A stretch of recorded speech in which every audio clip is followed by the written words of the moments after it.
What's up, veterans? VA Disability Guy here, and I'm back with another video, and this is one that you definitely don't want to miss.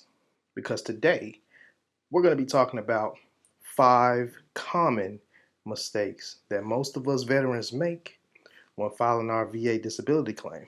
But before we get into the video, if you find this video of use to you, please hit the like button. It lets YouTube know that this information is important to veterans like yourself, and therefore it'll push out videos like mine to more veterans like yourself. Also, if you're new to the channel, subscribe. You won't regret it. And while you're at it, go ahead and hit the notification bell. That way, whenever I upload content like this, you're notified immediately. Now, for those of you that are no longer in the military, please pay close attention to the things I'm about to talk about today, because most of us that aren't in the military anymore make these mistakes. It is absolutely easier to get a better VA rating if you are filing your claims while in service. However, it gets really challenging once you're no longer in the service. So these tips I'm going to give you today should help you get better VA ratings. All right, so let's get into 5 common mistakes that we all tend to make when filing our VA claims.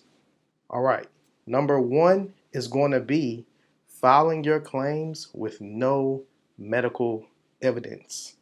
Listen, this process of getting disability, and any process of getting disability, is a legal process. So you have to have evidence to actually plead your case. And in this situation, medical evidence. So make sure you're going to the doctor. That's the best advice I can give you. Make sure you're being clear. If you haven't seen my video where I talk about the secret to 100%, it's probably going to pop up here. I recommend you check it out because I give you some information and we talk about health literacy. So make sure you have medical evidence. Also, nexus letters. They're a big deal.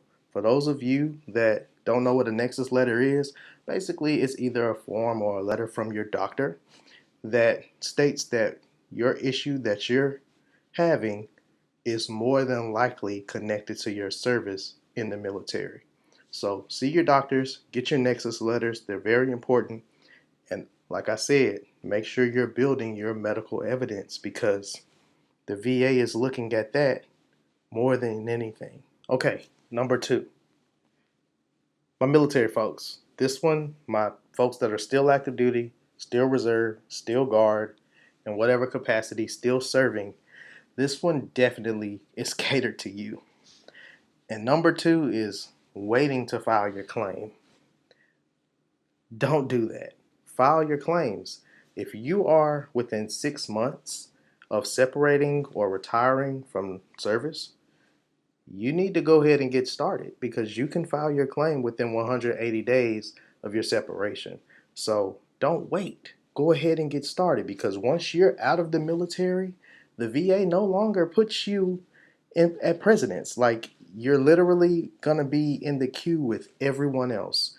You're kind of expedited while you're still in service. So 180 days out, go ahead and file. And the same rule applies to those that aren't in service anymore. A lot of us tend to let our problems just grow and grow and grow, and we wait until they're literally unbearable to file our claims. Go ahead and file it. If you have an issue, even if you get a 0% rating, go ahead and file it as soon as you start having those issues. All right, you never know. The VA just may give you a decent rating in the beginning. And if that problem gets worse, then let the VA know and file for an increase if you're not already given the highest percent that you can get for that particular disability. So that's number 2. Don't wait to file your claims. All right, ladies and gentlemen, number 3 on this list is going to be not filing secondary conditions. My lord, secondary conditions are sometimes more important than your primary conditions. I'll use myself for example. I have both sleep apnea and hypersomnolence, right? If based on the way the VA kind of worded my rating, they basically would have given me like 30% for my sleep apnea alone. However, I had a secondary claim of hypersomnolence, which is daytime fatigue. And the VA stated because of the hypersomnolence, they gave me a sleep apnea rating of 50%. So they didn't give me two separate ratings for each one, a 30 and maybe a 10. Instead, they gave me a higher sleep apnea rating of 50% because of my secondary claim of hypersomnolence. So don't wait, how can I say this?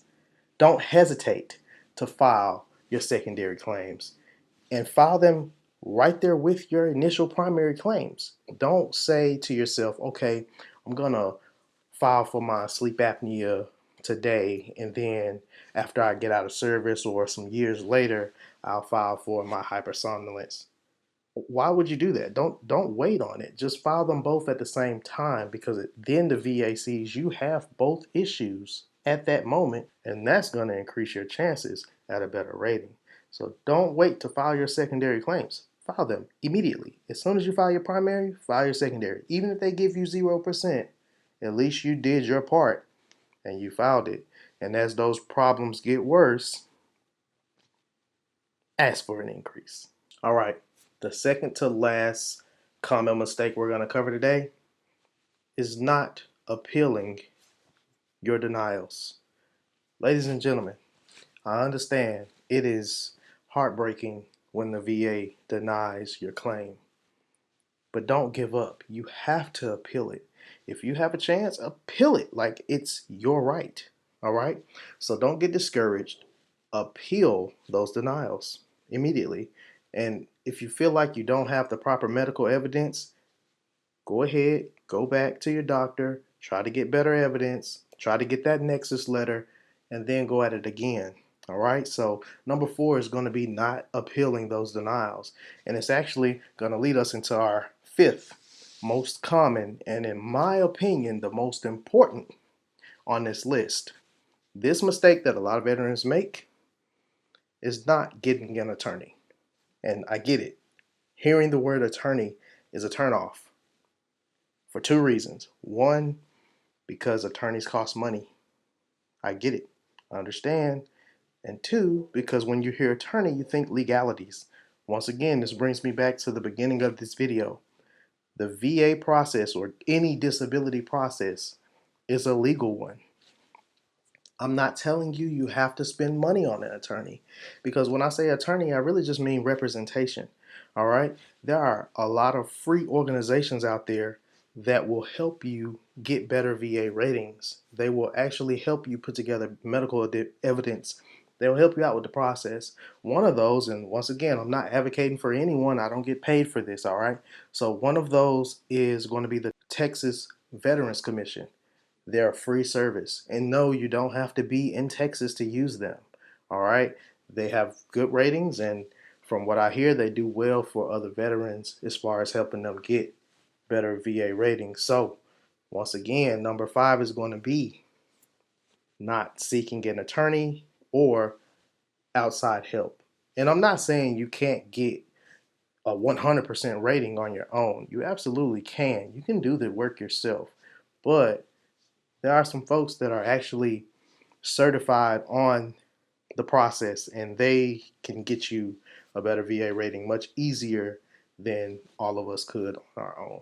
So thanks for watching, and if this video has been of use to you, hit the like button. For those of you that aren't subscribed, subscribe to the channel and hit the notification bell, because that lets YouTube know that this information is important, and they'll push it to other veterans like yourself. Oh, and if you're new to the channel, I recommend you check out one of these videos. You won't regret it. So take care of yourself and take care of those around you. Till next time, peace.